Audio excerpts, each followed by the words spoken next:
de Gênesis, capítulo de número 3, versículo de número 9 em diante. Gênesis, capítulo de número 3, versículo de número 9 em diante.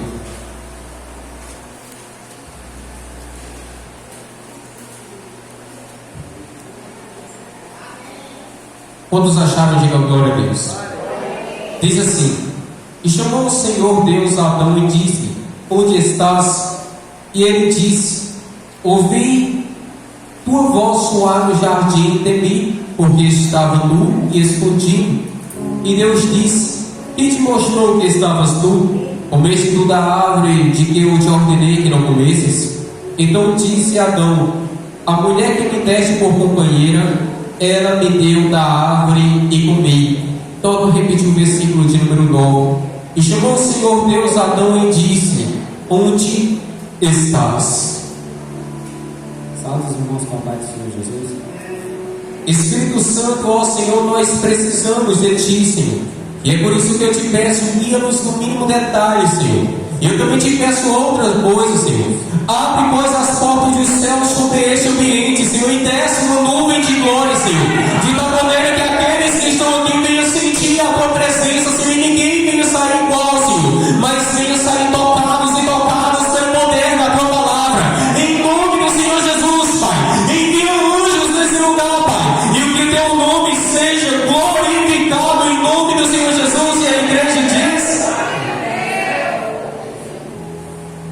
irmãos, aqui como no princípio nós podemos ver que Adão ele está escondido, porque ele falhou, ele cometeu uma falha. Ele comeu do fruto da árvore que Deus disse: não coma.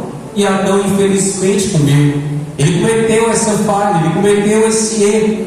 Só que ao invés de ele ficar no lugar onde era para ficar, ou seja, no lugar especial, onde todos os dias, na viração do dia, o Senhor aparecia, ele não estava lá. Ele se escondeu.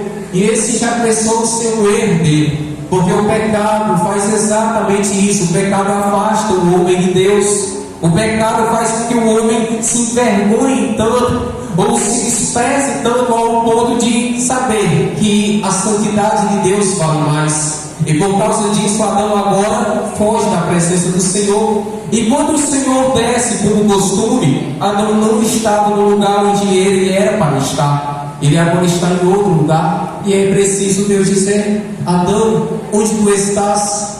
E daí Adão responde: eu me escondi porque estava nu. Adão confessa o seu pecado, Adão confessa o seu erro. Só que ele põe a culpa na mulher. Quando Deus pergunta: por acaso comeu do fruto do qual eu disse para não comer? A mulher que tu fizeste, ela me deu. Adão não assume a culpa da sua falha.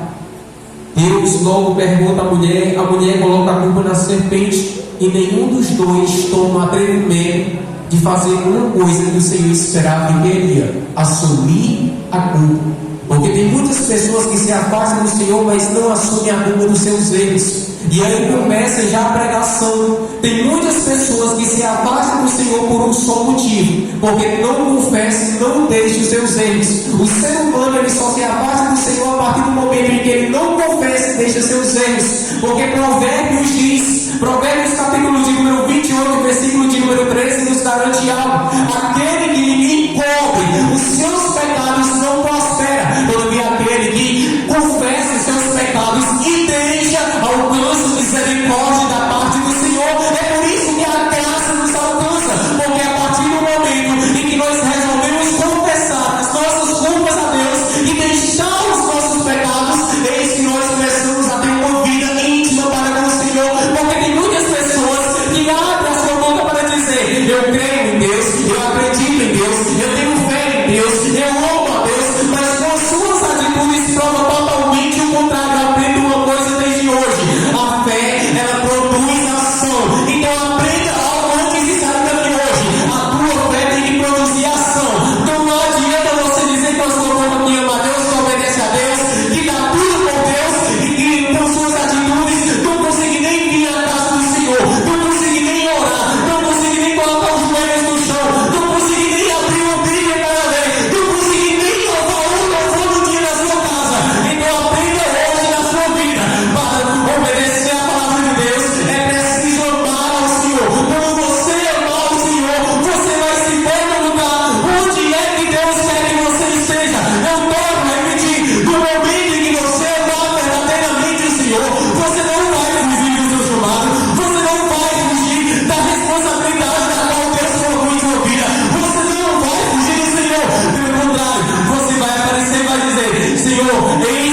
Senhor, a tua disposição, usa-me a mim para tocar em outras almas. Irmãos, começa a ser interessante, justamente como o Lucas falou. Adão, ele cometeu o erro, ele cometeu a imprudência de fazer o que Deus tinha dito a ele para não fazer. Deus disse: olha, Adão, não faça isso, e ele fez.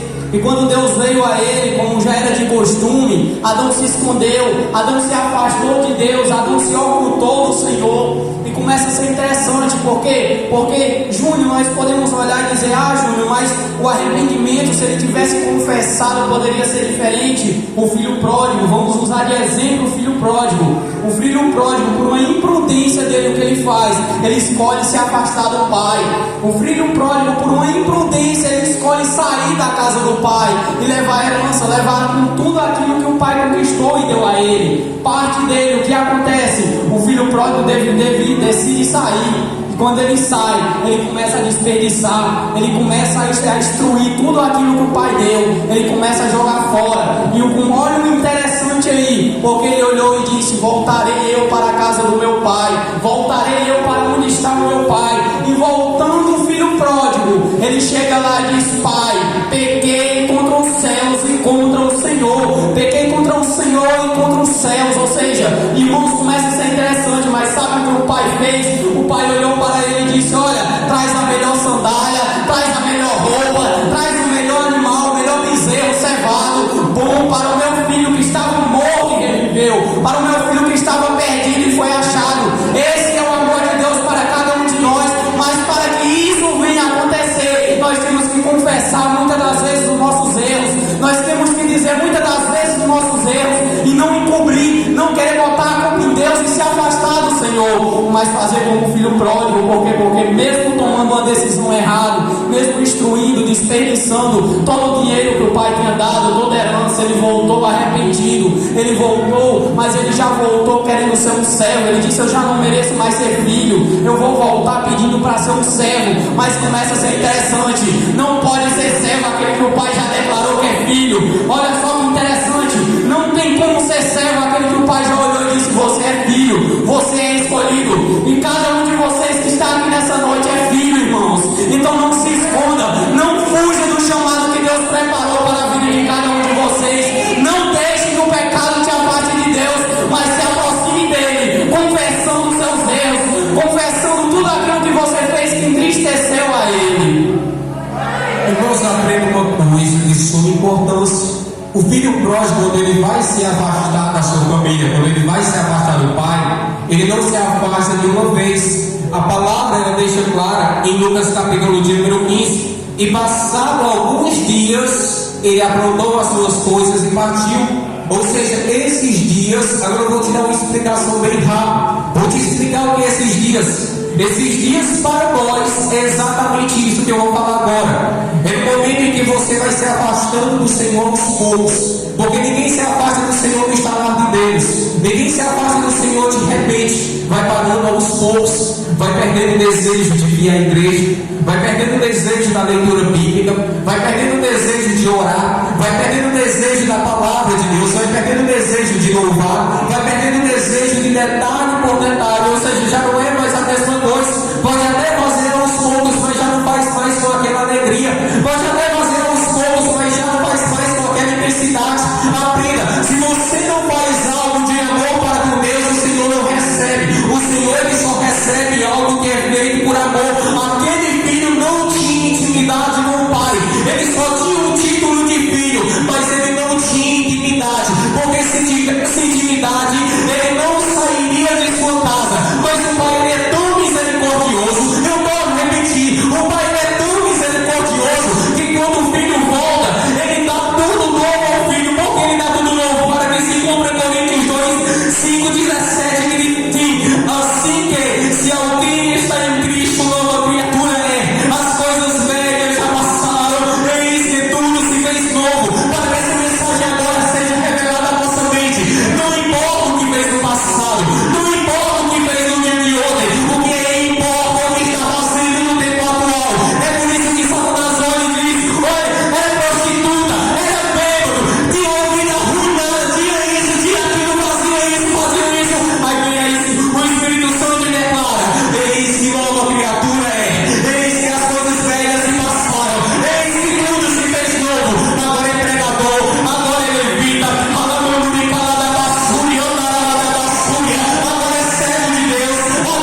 começa a ser interessante, como o Lucas falou. O Senhor, Ele tem o melhor para a sua vida. O Senhor, Ele não quer saber o que você fez. Ele não quer saber se você entristeceu a Ele. O filho pródigo entristeceu aquele pai quando saiu da casa. O filho pródigo, ele machucou aquele pai quando saiu da casa. Por quê? Porque o que o pai quer os seus filhos pertinho dele. O pai quer os seus filhos próximos a ele. Mas vocês podem ter chegado nessa noite aqui dizendo: Júnior, mas eu entristeci o pai. Júnior, mas eu abandonei o pai. Mas eu tenho uma notícia que a palavra vai te dar. O pai está esperando você nessa noite. O pai está de braços abertos para dar tudo aquilo que Satanás tomou na sua vida, para retribuir tudo aquilo que o diabo tirou da sua vida. O pai está aqui nessa noite de braços abertos, olhando e dizendo: vem, filho meu, vem que eu vou retribuir tudo aquilo que o diabo tomou. Mesmo que você me decepcionou, mesmo que você me machucou, mesmo que você saiu da minha presença e me trocou, eu estou aqui te esperando. Então eis aí a palavra do Senhor para cada um de vocês hoje. O Senhor, Ele está te esperando para retribuir, para dar tudo aquilo que Satanás te induziu a sair da presença dele e tomar. O Senhor está aqui nessa noite dizendo que vai te dar se você se entregar, se você voltar para Ele, se você se entregar verdadeiramente ao Senhor nessa noite. E tem um louvor que veio ao meu coração. Eu acho que eu tenho certeza que vocês conhecem, porque tem tudo a ver com a pregação. Esse louvor ele diz assim: ó, quem mandou largar a rede? Quem mandou você parar? Volte para o mar alto. De novo, quem mandou largar a rede? Quem mandou você parar? Volte para o mar alto, no lugar da tua vergonha. Quem tiver a atitude de voltar para o lugar onde o Senhor chamou, vai ser honrado, porque a vergonha que o diabo te fez passar, o Senhor vai honrar em dobro. Eu estou repetindo de forma profética: a vergonha que o diabo fez você passar, o Senhor vai ter uma reviravolta e vai te honrar em dobro, porque a tua queda não vai te destruir. O que Satanás planejou não vai fazer com que você dessa sepultura. Pelo contrário, o poder do Senhor, a graça do Senhor, a misericórdia do Senhor é maior do que a ameaça do diabo. Eu estou repetindo mais uma vez: a graça é maior do que a ameaça. A graça é maior do que o pecado. A graça é maior do que a iniquidade. A graça é maior do que toda necessidade. É por isso que o apóstolo Paulo ele disse uma coisa de suma importância: porque hoje abundou o pecado, superabundou a graça. Agora eu ânimo de vocês, porque o que o pecado fez a destruição acontecer, a graça fez uma revolução, a graça fez uma reconstrução. A graça, o sangue de Jesus naquela cruz, fez com que hoje pudéssemos estar aqui para dar glória, para dar aleluia, para servir ao Senhor, para glorificar ao Senhor, para poder dar glória, para poder dar aleluia. Essa é a diferença. Hoje tu pode te exaltar, hoje tu pode contemplar o Deus de Israel, o Deus vivo, por um motivo, porque o seu filho desceu lá de cima, veio para de lá baixo, voltou para o Pai. Mas um detalhe: ele vai voltar de novo, ele vai voltar de novo. Quantos estão esperando o Senhor? Por favor, entenda essa palavra. Quantos aqui estão esperando o Senhor? Maranata, glória vem, Senhor Jesus. Essa é a diferença. Que quantos estão esperando? Muito de algo interessante. Ele vai voltar, e quando ele voltar, a igreja será arrebatada, e o casamento dos céus vai acontecer. É o casamento do noivo e da noiva, e lá nós passaremos a eternidade juntos com ele. Termina essa palavra dizendo: não importa como você chegou aqui, se Satanás ele conseguiu tocar na sua família, na sua casa, nos seus planos, se Satanás conseguiu entrelaçar os seus caminhos, os seus planos, os seus projetos, se ele conseguiu colocar em você angústia, ansiedade, mas eu vos dou uma palavra que não é minha, mas daquele que desceu, e ele veio para desfazer as obras do diabo. Tudo aquilo que o diabo amarrou nessa noite, não sou eu que garanto